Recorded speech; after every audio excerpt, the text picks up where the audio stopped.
Okay, so what I've set up here is we have an electro problem with this one. And so take a look at this one, pause it, and then we'll go over the solution.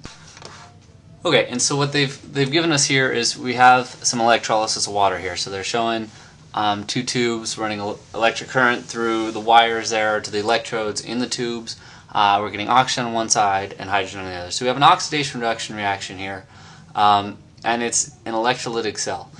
So they give us some information, so 5.61 minutes, the current, which is in amps there, 0.513, and so on. The first thing they want us to do is to write the balance equation for the half reaction that took place at the anode.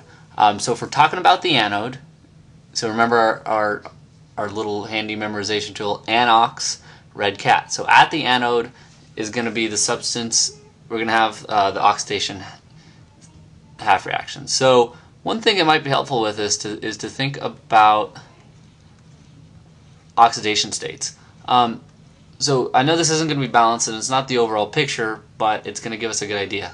So with H2O, we're going to get some hydrogen gas and we're going to get some oxygen gas. And so if we look at the oxidation states, it'll tell us which species is going to be oxidized, which is going to be reduced. Okay, and so if you remember, oxygen in covalent compounds has oxidation state of -2, which gives each of the hydrogens a +1. And then at the same time, neutral compounds, so both hydrogen and oxygen, will both have oxidation states of 0. And so in this case, oxygen is being oxidized. So we're going from -2 to 0. Increasing our oxidation state is going to be oxidation. So we're going to take water. Okay, and then we're going to form oxygen, O2, gas, so liquid here, and then we're also going to have some protons, some H+.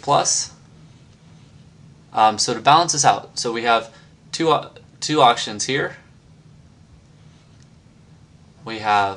So we have to balance that out with 2 waters, which gives us 4 hydrogens, which means we need to have 4 H+'s over here, and to balance out the charge, we have 4 electrons.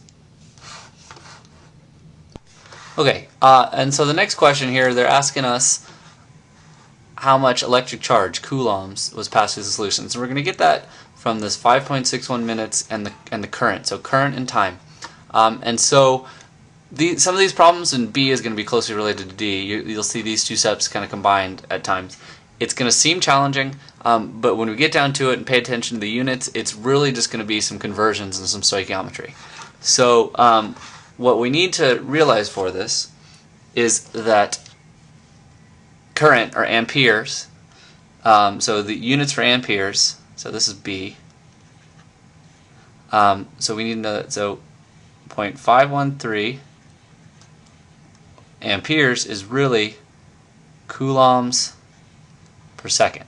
So coulombs charge over seconds, which is time. So coulombs per time, charge over time will tell us what we have. So if we do that, we have a time. If we have 5 seconds, we need how many seconds it's going to run for at this current. And we get that, the 5.61 minutes.